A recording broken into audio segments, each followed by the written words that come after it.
नमस्कार दोस्तों, बोलो जय सिया राम। प्रस्तुत है आज का रामचरितमानस पाठ। जानि गौरी अनुकूल सियाही हरसु न जाई कहे, मंजुल मंगल मूल बाम अंग फरकन लगे। श्री गौरी जी को अनुकूल जानकर सीता जी के हृदय को जो हर्ष हुआ वह कहा नहीं जा सकता। सुंदर मंगलों के मूल उनके बाएं अंग फड़कने लगे।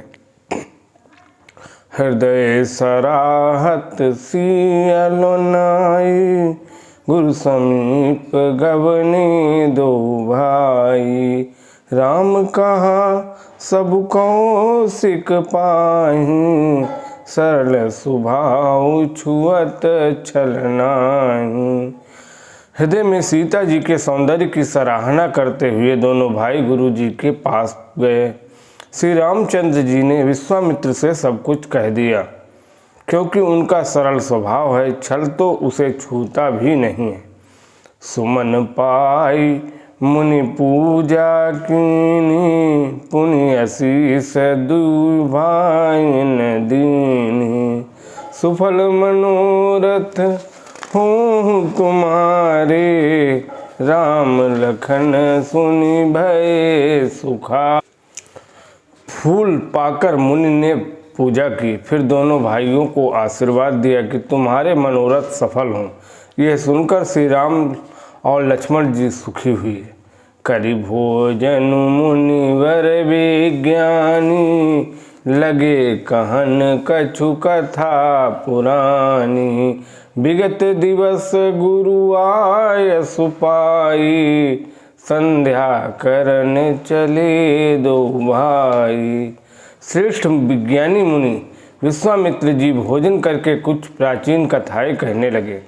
इतने में दिन बीत गया और गुरु की आज्ञा पाकर दोनों भाई संध्या करने चले। प्राची दिशि शशि उऔ सुहावा, सिय मुख सरिस देखि सुख पावा। बहुरी विचारु कीन मन माही, सिय वदन समहिम कर नाहि। उधर पूर्व दिशा में सुंदर चंद्रमा उदय हुआ। श्री रामचंद्र जी ने उसे सीता के मुख के समान देखकर सुख पाया। फिर मन में विचार किया, यह चंद्रमा सीता जी के मुख के समान नहीं है। जन्म सिंधु पुनि बंधु विषु, दिन मलिन सकलंक। सिय मुख समता पावकी में, चंदुबा पुरो रंक। खारे समुद्र में तो इसका जन्म, फिर उसी समुद्र से उत्पन्न होने के कारण विष इसका भाई। दिन में ये मलिन अर्थात शोभाहीन निस्तेज रहता है और कलंकी काले दाग से युक्त है। बेचारा गरीब चंद्रमा सीता जी के मुख की बराबरी कैसे पा सकता है। घटई बढ़ई बिरहीन दुखदाई, ग्रसई राहु निज संधि पाई। कोक शोक प्रद पंकज द्रोही, अवगुण बहुत चंद्रमा तोही। फिर ये घटता बढ़ता है और विरहिणी स्त्रियों को दुख देने वाला है। राहु अपनी संधि में पाकर इसे ग्रस लेता है। चकवे को चकवी के वियोग का सुख देने वाला और कमल का बैरी उसे मुरझा देने वाला। हे चंद्रमा, तुझमें बहुत से अवगुण हैं जो सीता जी में नहीं है। वैदेही मुख पट तर दीने, होई दोष बड़ अनुचित कीन्हे। सिय मुख छवि विदु ब्याज बखानी, गुरु पहि चले निशा बड़ी जानी। अतः जानकी जी के मुख के तुझमें उपमा देने में बड़ा अनुचित कर्म का दोष लगेगा। इस प्रकार चंद्रमा के बहाने सीता जी के मुख की छवि का वर्णन करके बड़ी रात हो गई। जान वे गुरु जी के पास चले। करि मुनि चरण सरोज प्रणामा, आय सुपाई कीन विश्रामा। विगत निशा रघुनायक जागे, बंधु बिलो की कान अस लागे। मुनि के चरणों में प्रणाम करके आज्ञा पाकर उन्होंने विश्राम किया। रात बीतने पर श्री रघुनाथ जी जागे और भाई को देखकर ऐसा कहने लगे, उयऊ वरुण अवलोकहु ताता, पंकज कोक लोक सुखदाता। बोले लखन जोरी जुग पानी, प्रभु प्रभाव सूचक मृदुवानी। हे तात देखो, कमल चक्रवाक और समस्त संसार को सुख देने वाला अरुणोदय हो गया है। लक्ष्मण जी दोनों हाथ जोड़कर प्रभु के प्रभाव को सूचित करने वाली कोमल वाणी बोले, अरुणोदय सकुचे कुमुद, उडगन ज्योति मलिन। जिमि तुम्हार आगमन सुनी, भय नृपति बलहीन। अरुणोदय होने से कुमुदिनी सकचा गई और तारागणों का प्रकाश फीका पड़ गया। जिस प्रकार आपका आना सुनकर सब राजा बलहीन हो गए। नप सब नखत करहीं उजियारी, टारी न सकहीं चाप तम भारी। कमल कोक मधुकर खगनाना, हर से सकल निसाब साना।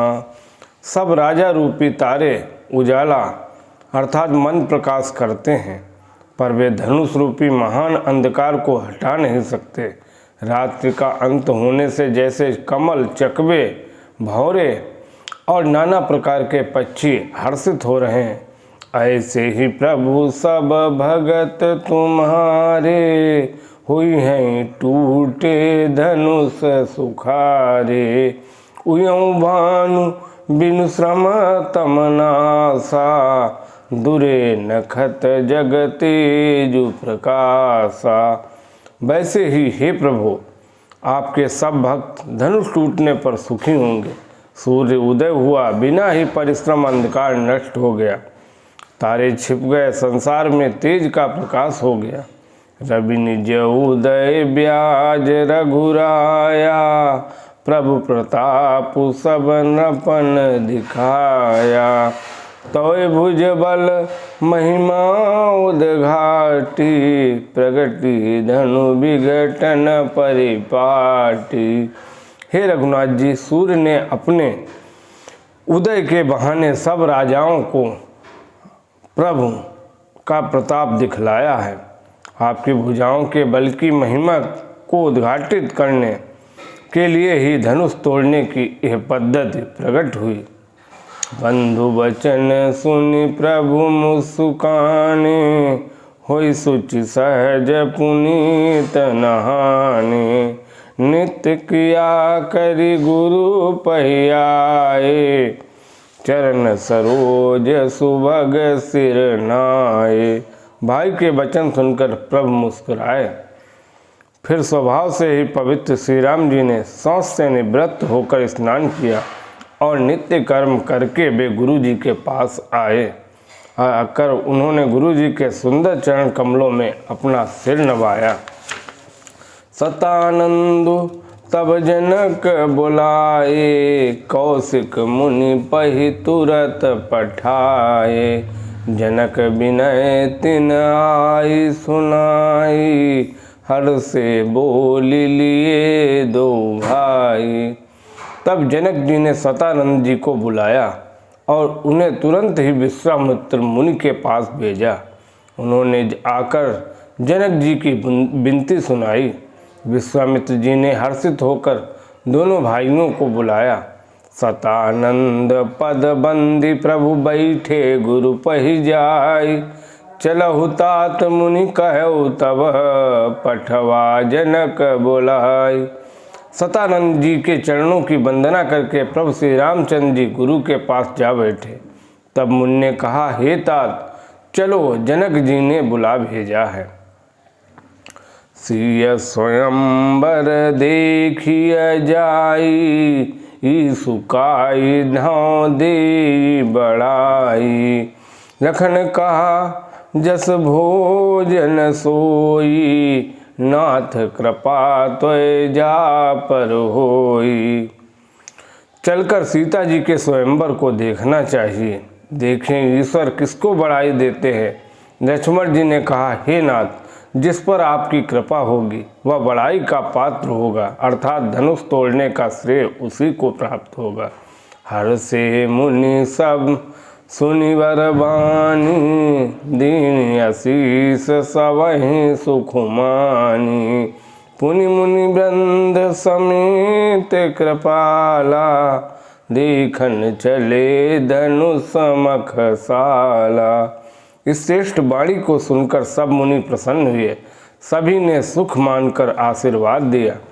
फिर मुनियों के समूह सहित कृपालु श्री रामचंद्र जी धनुष यज्ञशाला देखने चले। रंग भूमि आए दो भाई, अति सुधि सब पुरवासी न पाई। चले सकल ग्रह काज विसारी, बाल जुबान जरठ नर नारी। दोनों भाई रंग भूमि में आए हैं। ऐसी खबर सब नगरवासियों ने पाई। तब बालक, जवान, बूढ़े, स्त्री, पुरुष सभी घर और काम काज को भूलकर चल दिए। देखी जनक भीर भई भारी, सुचि सेवक सब लिए हकारी। तुरत सकल लोगन पै जाहूँ, आसन उचित देहूँ सब काहूँ। तब जनक जी ने देखा कि बड़ी भीड़ हो गई है। तब उन्होंने सब विश्वास पात्र सेवकों को बुलवा लिया और कहा, तुम लोग तुरंत सब लोगों के पास जाओ और सबको यथा योग्य आसन दो। कहि मृदु बचन विनीत तिन बैठारे नर नारी। उत्तम मध्यम नीच लघु, निज निज थल अनुहारी। उन सेवकों ने कोमल और नम्र वचन कहकर उत्तम, मध्यम, नीच और लघु सभी श्रेणी के स्त्री पुरुषों को अपने अपने योग्य स्थान पर बैठाया। राजकुंवर ते अवसर आए, मनहु मनोहर तातन छाए। गुण सागर नागर बरबीरा, सुंदर श्यामल गौर शरीरा। उसी समय राजकुमार राम और लक्ष्मण वहां आए। वे ऐसे सुंदर हैं मानो साक्षात मनोहरता ही उनके शरीरों पर छा रही है। सुंदर सांवला और गोरा उनका शरीर है। वे गुणों के समुद्र, चतुर और उत्तम वीर हैं।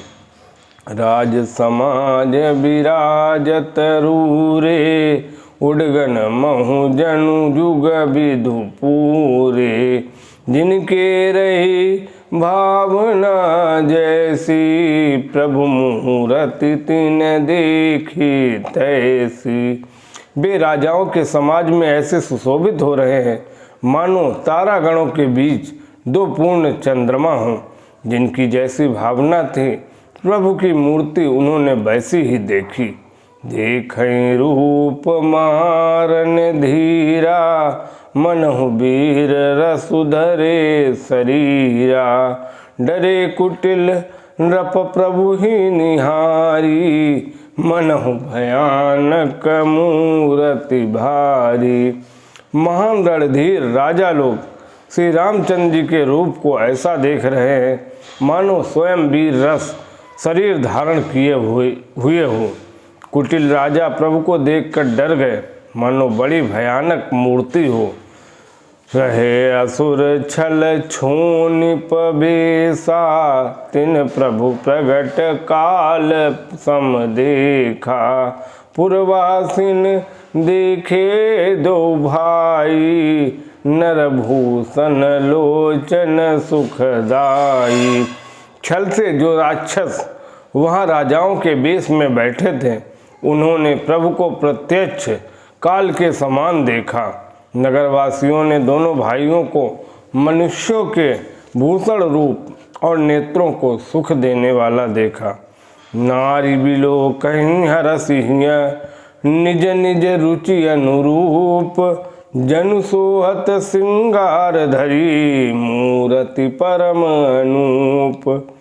स्त्रियां हृदय में हर्षित होकर अपनी अपनी रुचि के अनुसार उन्हें देख रही हैं, मानो श्रृंगार रस ही परम अनुपम मूर्ति धारण किए सुशोभित हो रहा हो। इसी के साथ आज का रामचरितमानस पाठ यहीं समाप्त होता है। बोलो जय श्री राम।